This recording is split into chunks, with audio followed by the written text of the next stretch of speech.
अस्सलाम वालेकुम दोस्तों। कमिश्नर रावलपिंडी ने इलेक्शन में धांधली का एतराफ़ कर लिया है और मीडिया के सामने आकर कहा कि मुझे फांसी दो, मेरे साथ इलेक्शन कमिश्नर ऑफ पाकिस्तान और चीफ जस्टिस काजी फाइज ईसा को भी फांसी दो, गिरफ्तार किया जाए, ये भी इस धांधली में मुलविस थे। अब इस सब पर औरिया मकबूल जान ने बड़ी गेम से पर्दा उठा दिया है। देखें, ये सबक है इलेक्शन कमिश्नर ऑफ पाकिस्तान के लिए, चीफ जस्टिस काजी फाइज ईसा के लिए और इस कुर्सी पर बैठने वाले आगे जो आएंगे उनके लिए भी। इन ताकतवरों के लिए काम करने का यही बदला है। जब वक्त आएगा तो ये अपने आप को बचाने के लिए आप पर कीचड़ उछालेंगे और आपको अवाम के सामने करेंगे ताकि वो बचे रहें और ये मोहरे फंस जाएं। तो अब कौम इसमें नहीं आने वाली।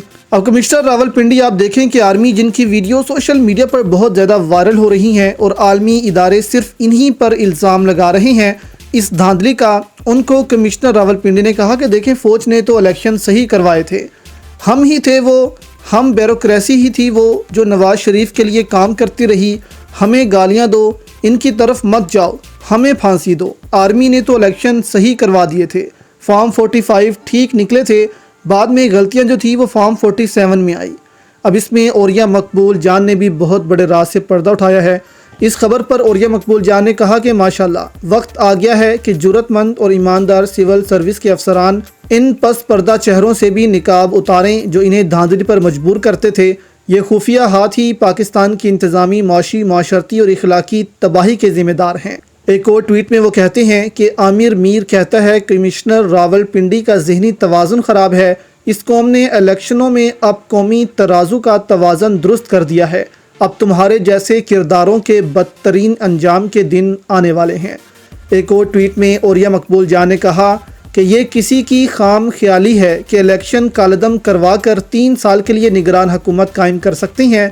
इस वक्त कौम जिस कदर बेदार हो चुकी है, आपके लिए चंद घंटे हुकूमत करना मुश्किल होगा।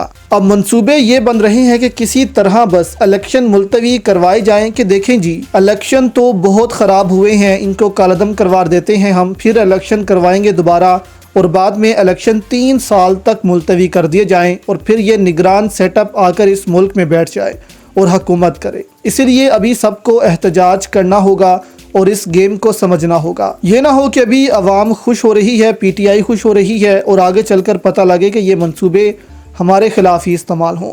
इसलिए इन पर नज़र रखने की ज़रूरत है और देखना होगा कि अब आगे इनका प्लान क्या है।